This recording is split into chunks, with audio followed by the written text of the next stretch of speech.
Olá, tudo bem com vocês? Espero que sim. Nós vamos hoje falar sobre mais uma parábola, das quais eu venho estudando desse livro aqui, Parábolas de Jesus, à luz da doutrina dos espíritos, da luz da doutrina espírita, com uma organização de vários autores, e achei bastante interessante essa que a gente vai falar hoje, que é a parábola dos trabalhadores da vinha, a parábola do os últimos serão os primeiros, né? Então, para iniciarmos, vamos começar com a nossa oração. Que Jesus, nosso Mestre, possa nos amparar e nos proteger, assim como já tem feito.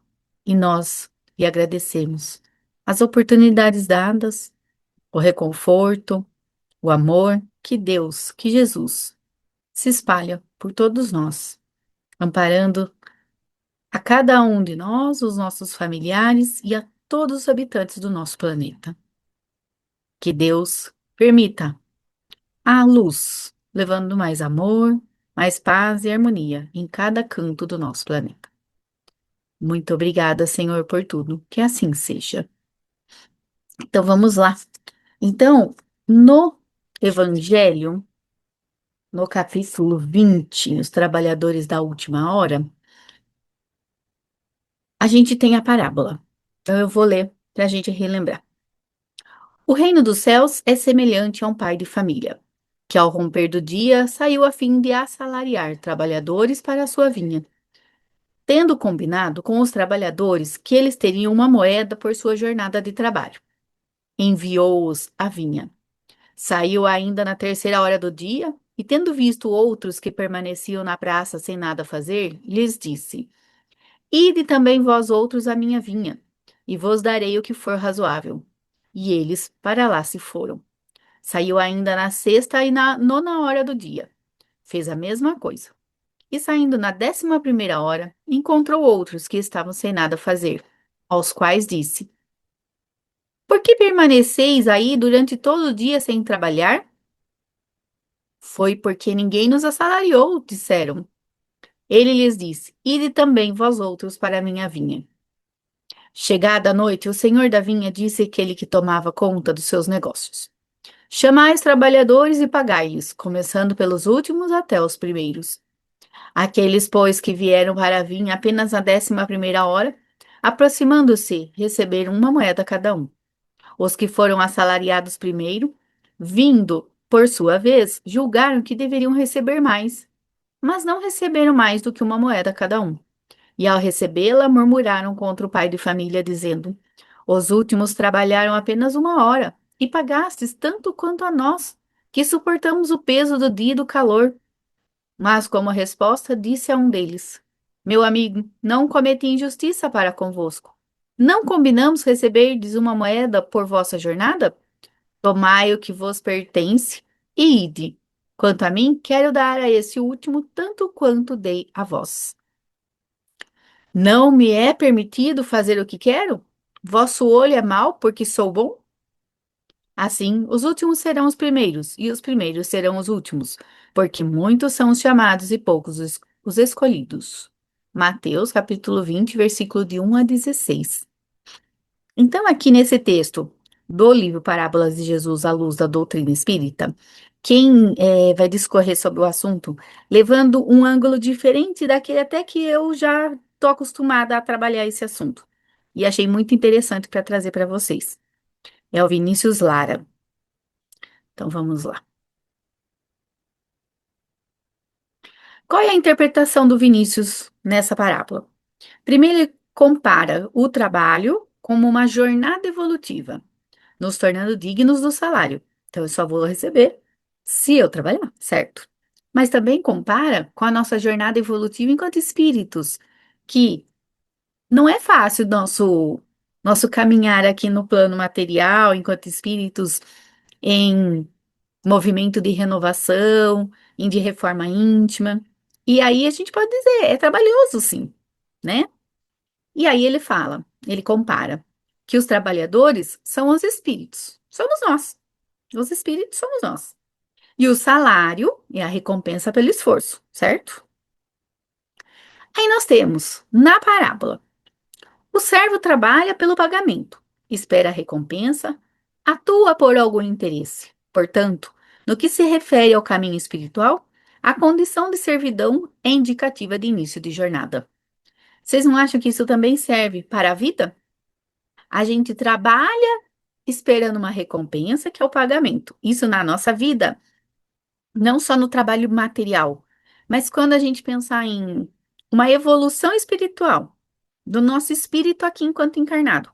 A gente está aqui trabalhando a si mesmo e esperando uma recompensa no final, que é uma condição, essa condição de servidão é indicativa de início de jornada. Então, a gente está servindo a quem? A Deus.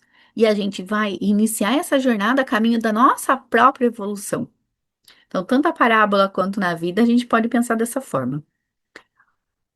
Aí, aqui nós temos o pagamento que o plano divino nos oferece não pode ser diferente entre uns e outros, uma vez que Deus é absoluto e que nossa maior conquista é a de nos percebermos integrados a Ele. Pouca diferença há que essa integração surja como fruto do trabalho de um século, de uma década ou de um dia. Então, olha só, quando a gente vai falar sobre esse pagamento da nossa jornada evolutiva, né? Deus nos oferece é, oportunidades nessa vida e Ele vai nos integrar nesse ambiente terráqueo para que a gente possa se relacionar com outros e neste trabalho, entre aspas, que é eu estar em prol da minha própria evolução, em prol do meu caminho espiritual, que Deus está nos dizendo, ó, vai lá, se esforça, trabalha, que você terá recompensa, né? Aí o que a gente tem aqui, ó. Quando a gente pega a parábola em si, o que acontece lá nela, ó? Eu separei três pontos principais. Os que foram chamados por primeiro. Então, deixa eu sair daqui da tela. Ó, sentiram-se prejudicados em relação aos que trabalharam menor tempo, que chegaram depois e que receberam o mesmo salário. Então, nós temos esse primeiro movimento. Os que foram chamados primeiro queriam ganhar mais do que aqueles que foram chamados depois e achavam que, como eles trabalharam menos tempo, eles tinham que receber menos. Aí o empregador vem.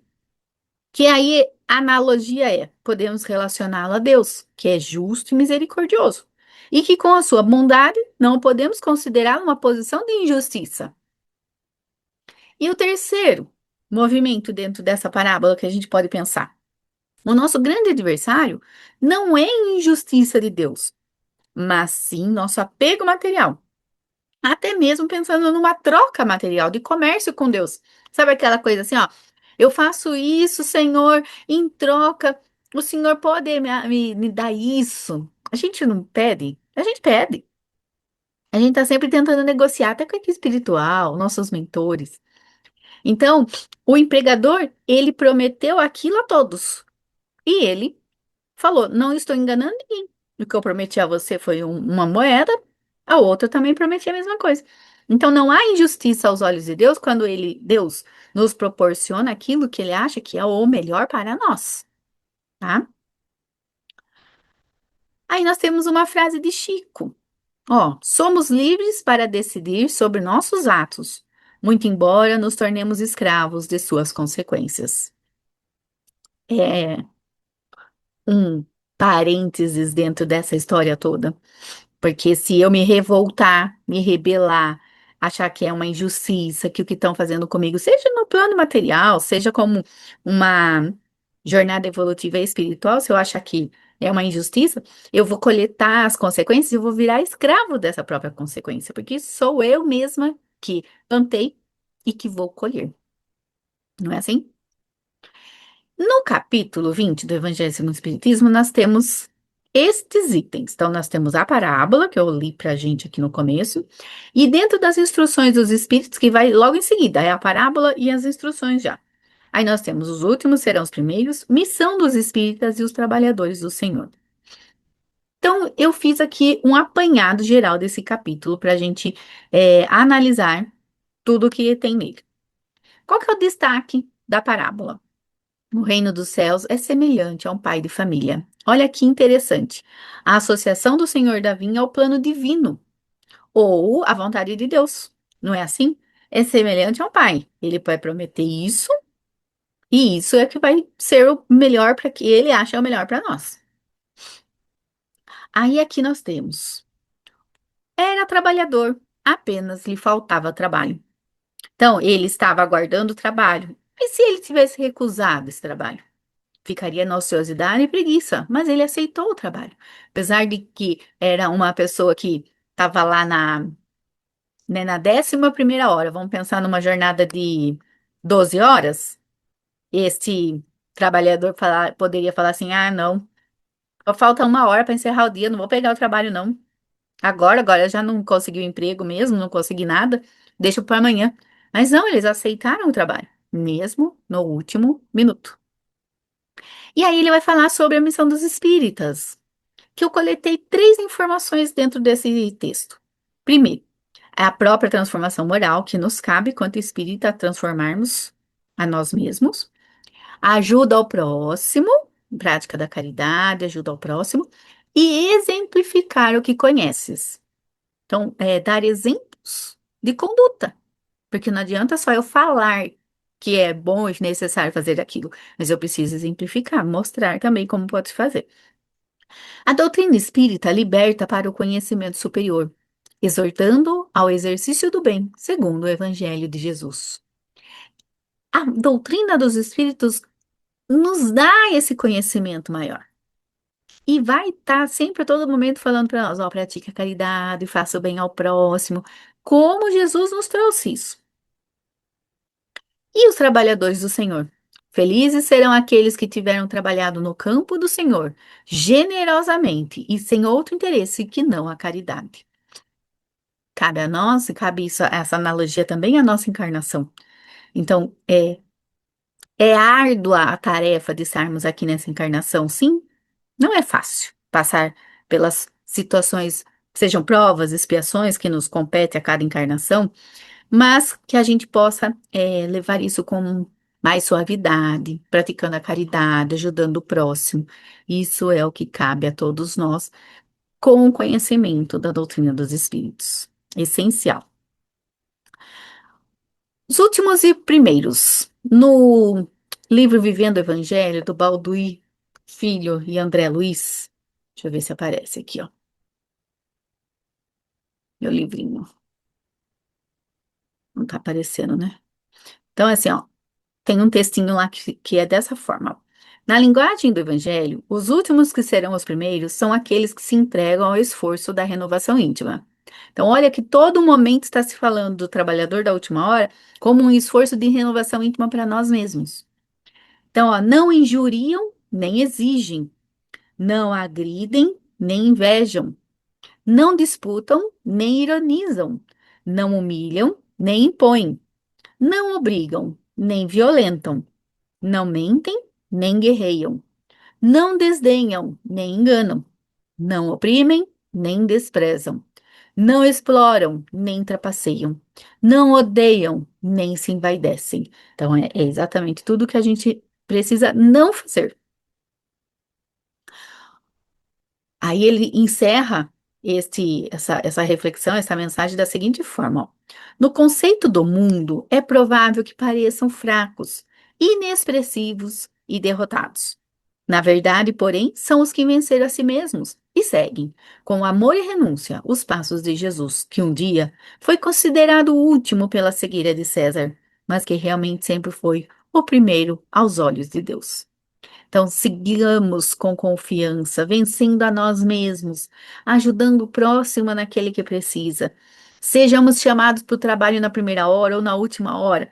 Eu conheci a doutrina espírita muito depois, muito mais velha, assim, né? Não tem problema. Pratique-a. Põe em prática o Evangelho de Jesus, vencendo a nós mesmos. Então, os trabalhadores da última hora somos nós espíritas, que somos os últimos que chegaram.